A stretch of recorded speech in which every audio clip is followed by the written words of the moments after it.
არც ერთი თემა, რომელსაც ახლა მოისმენთ, არ არის, როგორც ბიზნესი და ეს თემა არის თითიდან გამოწვეული და მეც დავამატებ, საქართველოს კეთილდღეობა, ქართული ხალხის კეთილდღეობა აქვს ამას გამოწუწნული და მოდი დავარქვათ ბიძინა გამოწუწნული და ძალიან, რა ვიცი, ეხავს მარტივად რო ვთქვათ, რომ აი ამ ერთ მაიმუნს აბარია მთელი ქვეყანა და მე თავის, რა ვიცი, მოხელებს, თანადობის პირებს, ყველას სპაიკებივით იყენებს და აკეთებინებს, რა ვიცი, საშინელ საქმეებს, მოღალატეობრივ საქმეებს. ამიტომ ჩვენი ვალია, რომ ბიძინა გამოწუწნული გაუშვათ რუსეთში და იქ რაც უნდა ის გააკეთოს მერე და ვისაც უნდა იმას გამოწუწნოს.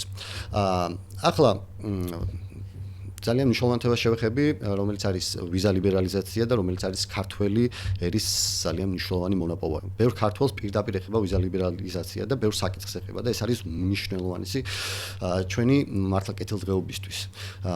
როგორც კობახიძემ თქვა, რომ ეს არის ეგზისტენციალური საკითხი, სიმართლე გითხრათ, ნამდვილად არის ეგზისტენციალური საკითხი და ნამდვილად არის ჩვენი არსებობისთვის მნიშვნელოვანი, რომ ჩვენ მარტივად გადავდიოდეთ ევროპის ქვეყნებში, იქიდან გამომდინარე, რომ ეს ეხება ბევრ საკითხს, მათ შორის კურნალობას, მათ შორის განათლების მიღებას, მათ შორის იმას, რომ ქართველების დიდი ნაწილი არის საზღვარგარეთ წასული, ემიგრაციაში იქ მუშაობს, რა ვიცი, მშენებლობებზე მუშაობენ, რაღაც რთულ პირობებში მუშაობენ, ოჯახებს ზულიან და რატომ? იმიტომ რომ თავიანთი შვილები, თავიანთი ოჯახები არ ჩინონ. და წარმოიდგინეთ ამ ადამიანებს, როდესაც ართმევს შენ აი ამ შესაძლებლობას, რომ თავისი ოჯახი ნახოს, ჩამოვიდეს თავისუფლად, აიღოს ბილეთი და პირდაპირ ჩამოვიდეს და ამას როდესაც ართმევ და მე ამბობ რომ ეს არ არის ეგზისტენციალური საკითხი, მოდი მარტივად რო ვთქვათ, ნამუსობა, მაგრამ კობახიძისგან სხვას რას უნდა ველოდოთ, ხო? ამასთანავე ბევრი ლაპარაკობს მშვიდობაზე, საფირწონედ აყენებენ ხოლმე ამ ტერმინს, მაგრამ პროპაგანდა ამას ატრიალებს, თითქოს აქ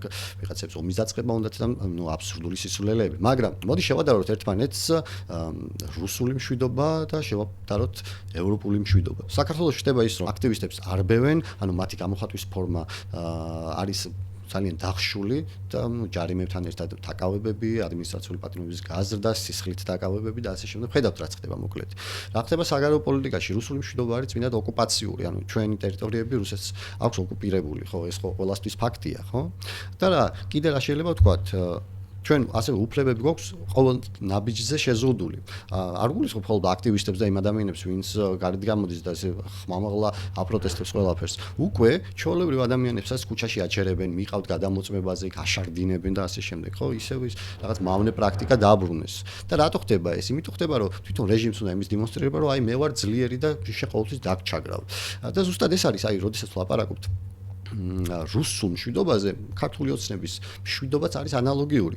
თქვენ რომ წაიკითხოთ რამოდენიმე წიგნი პროპაგანდის შესახებ, რუსული პროპაგანდის შესახებ, მათი მეთოდების შესახებ, დაინახავთ ერთ-ერთი ნარატივს, იმ მსგავსებას, რასაც ქართული ოცნება იყენებს. ამიტომ ჰაერზე წამოსროლილი სიტყვები არ არის, როდესაც ჩვენ ლაპარაკობთ და ვადარებთ ერთმანეთს ქართულ ოცნებას და რუსეთს, ხო?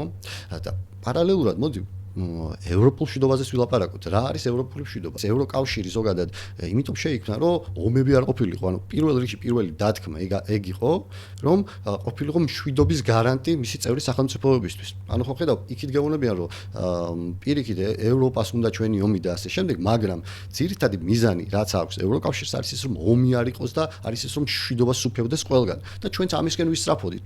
ქართული ოცნების წარმომადგენლები ძალიან კარგად ჭიკჭიკებდნენ ამაზე და ლაპარაკობდნენ, რომ ევროპა გვინდა, ევროკავშირი გვინდა, ღონისძიებებს უძღვდნენ ამას და რა ვიცი, აი როგორც მე თვითონ ატრიალებენ პროპაგანდას, აი ცალფეხზე დახტოდნენ მაგ ამბავში. ხო და მაგას გეუბნებიან, ევროპა არის მშვიდობის გარანტი, ანუ ადამიანების უფლებების გარანტი არის, ჩვენი ჯანმრთელობის ჯანდაცვის გარანტი არის იმის გარანტი, რომ სტუდენტებმა აიმაღლონ განათლება, წავიდნენ, ისწავლონ სხვადასხვა ქვეყნის სტუდენტებთან ერთად, ჩამოვიდნენ და მე საკუთარ ქვეყანას გამოადგნენ, ხო? ეს არის ევროპა და ევროკავშირი. და რა ხდება ახლა, როდესაც ამის შეწყვეტაზე მიმდინარეობს საუბარი, ესე იგი ჩვენ მოგვიწევს ძალიან დიდ რიგში ჩადგომა, იქ გაგვიშვებენ, არ ვიცი და არ გაგვიშვებენ, იმიტომ რომ რეპუტაცია უკვე შელახული გვექნება, იმიტომ რომ გადაუხვიეთ დემოკრატიული გზიდან. და რატო არის დემოკრატია მნიშვნელოვანი? დემოკრატია ზუსტად იმიტომ მნიშვნელოვანი, რომ ჩემი, ასევე შენი, ვინც ახლა მიყურებ, ორივე უფლებები დაცული იყოს. ვიღაც ერთი ბიძინა შვილი ბერა არ იყოს უფრო პრივილეგირებული და მარტო კახაკალაძის შვილები არ იყვნენ რაღაც ბედნიერები და კეთილდღეობით არ ცხოვრობდნენ. ანუ ყველას უნდა გვეხებოდეს ეს და ევროპა არის მაგის გარანტი. ვარიანტი, რომ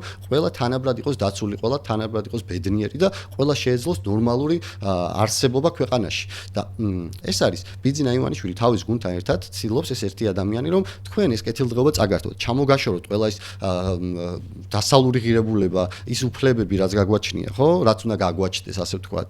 და იყოს მხოლოდ ერთი ადამიანი ბედნიერი და დანარჩენები ყავდეს, რა ვიცი, მოახლეებად ყავდეს, როგორ გითხრათ, მონებად ყავდეს, მაგრამ გვართ ის ადამიანები, ვინც ამას არასდროს არ შეეგუება, იმიტომ რომ ჩვენ ისტორიულად და ჩვენი შინაგანი გამოძახილი არის თავისუფლებისკენ სწრაფვა და შეუძლებელია ეს ბიძინას დაუთმოთ, ხო? და რას ხედავთ, ანუ რა არის ჩვენი სიძლიერე? ჩვენი სიძლიერე არის ის ქართული ოცნებისგან განსხვავებით და მათი წევრებისგან განსხვავებით, აი მოდი რომ შევადაროთ რიჟვაძის ამბავი. რა მოხდა რიჟვაძის შემთხვევაში? ამ ადამიანებმა ფულები ვერ გაიყვეს ერთმანეთში, ვიღაც ბიძინა მოთხოვა ამას ფული და შემდეგ არ ვიცი, ისროლა თუ ესროლეს თუ რა მოხდა, დავინახეთ რომ მე ამ პროცესების მერე რიჟვაძე უკვე ჩამოაშორეს ყველაფერს. თავისი მეგობრებიც, ვინც მასთან ძალიან ახლოს იყვნენ, უკვე მასზე კარგს ვეღარ ლაპარაკობენ. ამბობენ რომ აი ვიცნობდი მე მას უბრალოდ, მაგრამ მასთან ახლო ურთიერთობა არ მქონდეს, მაგრამ რაღაც ცოტა წინა პოსტები რომ დავინახოთ მისი აი ამ ხალხის, ხო, ნახავთ იმას, რომ ძალიან კარგადაც იყვნენ ერთმანეთს ხოტბას ასხამდნენ, ფოტოებშიც ერთად იყვნენ, ხელი-ხელ გადახვეულები და ასე შემდეგ. მაგრამ ამას ხედავთ, ქართული ოცნების სისუსტე რა არის? მათი სისუსტე არის ის პირველ რიგში, რომ ისინი ყოველი ფეხის ნაბიჯზე გაყიდიან ერთმანეთს.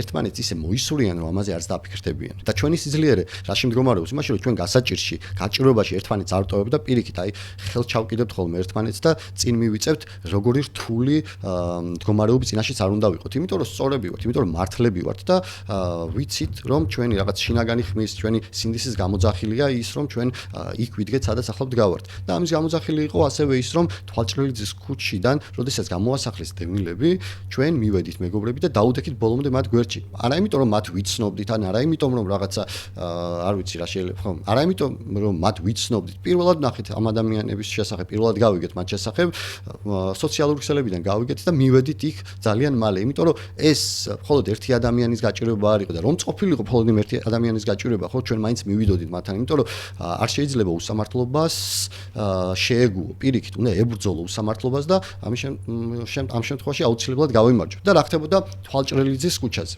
ეს ადამიანები, რომლებიც მან ცხოვრობდნენ, თქვენ გონია კარგი პირობები ჰქონდათ? არა, ისინი მივიდნენ მან და დასახლდნენ გაუბედურებულ შენობაში. რატო დასახლდნენ? იმიტომ რომ არ ჰქონდათ სხვა პირობები, გესმით? ანუ ძალიან რთულ პირობებში ცხოვრობდნენ მან. თვითონ რაღაც შეაკოწიწეს ფული, მილები გაიყვანეს, იქ რაღაც ელემენტარული საცხოვრებელი პირობები შეიქმნეს და შემდეგ უკვე ასე გადაწყდა ზევიდან და გადაწყდა ის, რომ ეს ადამიანები უნდა გამოესახლებინათ აქედან, იმიტომ რომ ვიღაც კერძო პირს მიყიდეს ეს ტერიტორია და არც უთკითხავთ მათ, უთხრეს რომ აი მე თქვენ 3 თვის განმავლობაში 300 ლარს მოგცემ ამ ბინის ქირისთვის ფულს და გადადით აქედან. როგორი? ანუ ჯერ ეს ერთი აფხაზეთიდან ხარ დევნილი ადამიანი და შენი სახლის დატოვება მოგიც. შემდეგ სადღაც იპოვე თავშესაფარი და წლები მოანდომა იმას, რომ შენ ელემენტარული საცხოვრებელი პირობები შეგექმნა, შენი შვილები გაგეზარდა მან, 5 ბავშვის მშობელი იყო, ასევე მან ვინც დააკავა. მე ეუბნებიან უცებ, ეუბნებიან რომ აი მე უნდა გადახვიდეთ აქედან. აი როგორია ასე გადასვლა, ხო? აი შენ იწყობ რაღაც სტილობ რომ რაღაც ერთი აგური მეორე აგურს დაადო და შემდეგ უცებ ადგება ვიღაცა გეტყვის რომ აი წადი აქედან. ან 300 ლარად რა უნდა იშოვო? ვინც ცხოვრობთ ამ პირობებში, იცით რა ძვირი არის ცხოვრება საქართველოში. აბა იცხოვროს კობახიძის შვილმა და იქირაო 300 ლარად ბინა და ნახავთ როგორი არსებობს. ეს არის გადარჩენისთვის ბრძოლა, რაც ამ ადამიანებს უწევთ და შეუძლებელი იყო მათ გვერდში ჩვენ არ დამდგარიყავით, ხო? ჩვენი მეგობრები დააკავეს და რა ვიცი 5000 ლარებით გამოუშვეს. ყველაზე ირონიული რა არის ამ ამბავში? ის არის რომ ის ორი ადამიანი, რომელიც გამოსახლებული იყო მონამართლემ ცეკვავამ 2000 ლარით დააჯარიმა კიდე ზევიდან. აი წარმოიდგინეთ, სახლიდან გამოუშვეს ეს ადამიანი. ჯერ ხო აფხაზეთიდან მოუწია წამოსვლა, მერე აქ იპოვა თავშესაფარი, იქიდანაც გამოაგდეს და კიდე 2000 ლარით დააჯარიმა ცეკვავა. ეს არის უსამართლობა, რომელიც აუცილებლად უნდა გავაპროტესტოთ და მე რა ვნახე, მან ვნახე სოლიდარობა ჩვენი ერთმანეთთან დგომა ვნახე, მაგრამ ამ ადამიანების ბრძოლა ჯერ არ დასრულებულა. უზრუნველყოფილი არ არის მათი ცხოვრება. დევნილების მდგომარეობა არის ძალიან ცუდ დღეში დღეს. აი ბევრი ლაპარაკობს, რომ აი ამდენი წელი გავიდა, რით ვერ დასახლდნენ, რით ვერ რაში ჭირდებათ დახმარება ამ ადამიანებს. თქვენ იცით მათი მდგომარეობის შესახებ, იცით რა რთულ პირობებში უწევთ ცხოვრება? ალბათ არ იცით, ამას ვლაპარაკობთ, ან უნამუსოდ თვალი გაქვთ ახუჭული და ან პროპაგანდაზე ხართ კიდე აყოლილი, ხო?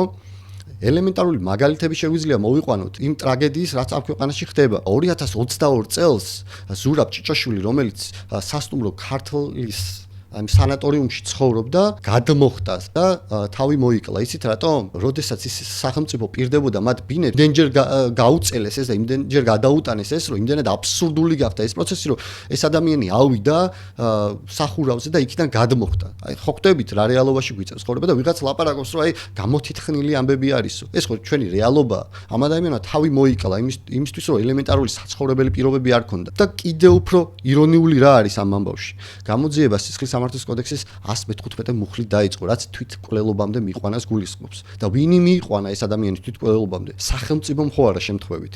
დიახ, სახელმწიფოს მიყავს თვითმკვლელობამდე ადამიანები, იმიტომ რომ ელემენტარულ საცხოვრებელ პირობებს არ თავაზობენ, იმიტომ რომ კორუფცია, ნეპოტიზმია და იქ რო შენ ბინა მიიღო, უნდა ჩადგე უშველებელ რიგში, მაგრამ ვიღაცას მერე წინ დაგისვამენ, იმიტომ რომ ვიღაცის ნათესავი ან რაღაც ან ფულს მისცემს, ან რაღაც მაქინაციებს გააკეთებს და ხალხი ცხოვრობს წლების განმავლობაში გაუბედურებულ, მიტოვებულ შენობებში ცხოვრობს, ხო? და აქედანაც ყრიან მათ. გავიხსენოთ ასევე სხვა შემთხვევა, სხვა ტრაგედია, რომელიც ახლახან მოხდა. ზამილ კვეკვესკირი, რომელიც დევნილების სააგენტოსთან მივიდა, ცეცხლი წაიკიდა და თავი მოიკლა. იცით რატომ? იმიტომ რომ ელემენტარულ შეხვედრას ითხოვდა მაგ სამინისტროს პირებთან. აი წარმოიდგინეთ, ელემენტარულ შეხვედრას ითხოვდა და ცეცხლი წაიკიდა, თავი მოიკლა ამის გამო. და ზუსტად ამას ვლაპარაკობ.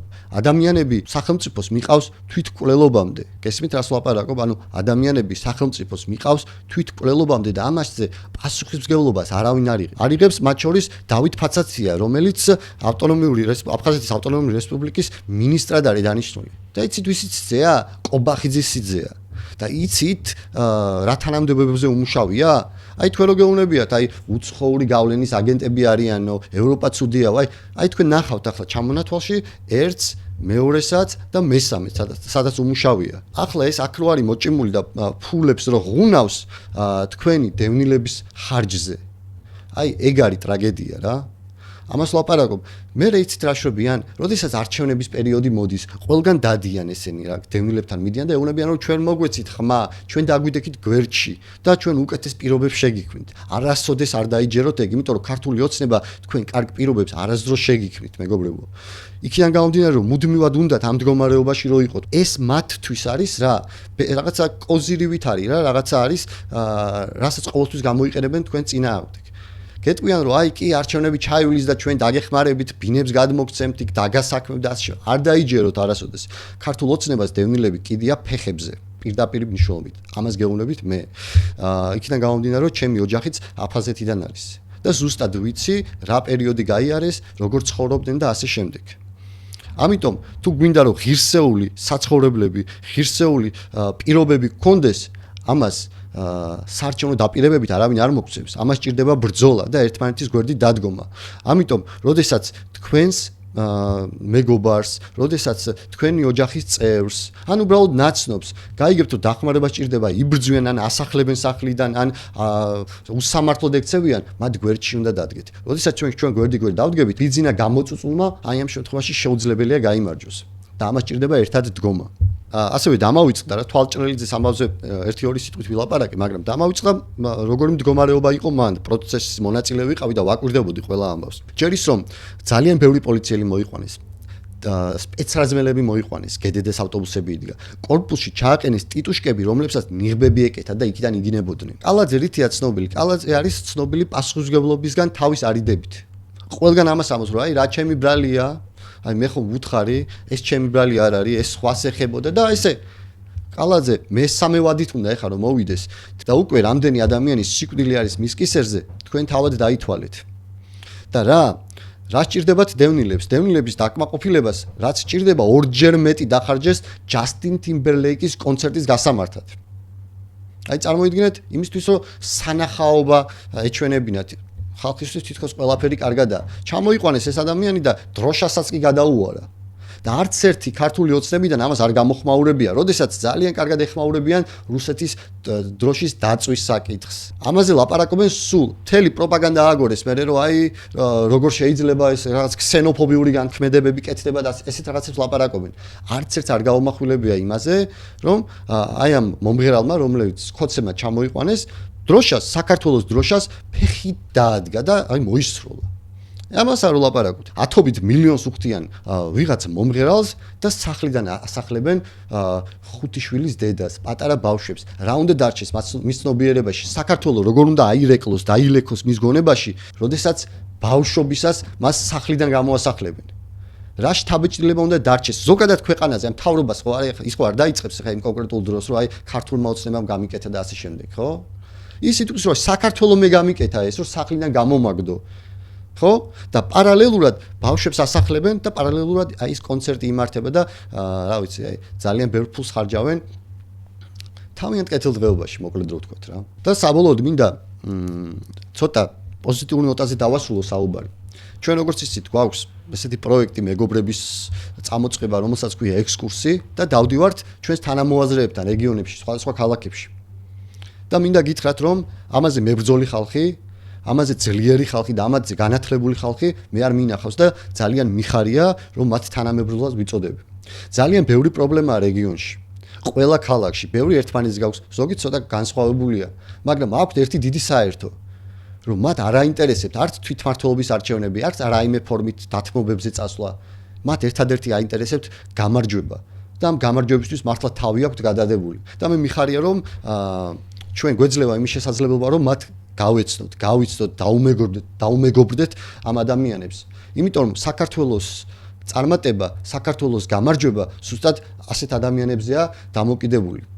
და დარწმუნებული ვარ, რომ ძალიან მალე გავიმარჯვებთ. ჩვენ ხედავთ შიგნით ხოცებში როგორი დაპირისპირებებია შიგნით. იცით რატო ხდება? იმიტომ რომ გაზულუქებულები არიან, უკვე საკუთარ თავს ჭამენ, საკუთარი ეგოების ჭამს ამ ადამიანებს და ჩვენ პირიქით, აი ამ პერიოდის განმავლობაში გავძლიერდით, ერთმანეთი გავიცანით და უკვე ვართ იმ კონდიციამდე, რომ აი ძლიერად ჩავჭიდოთ ხელები ერთმანეთს.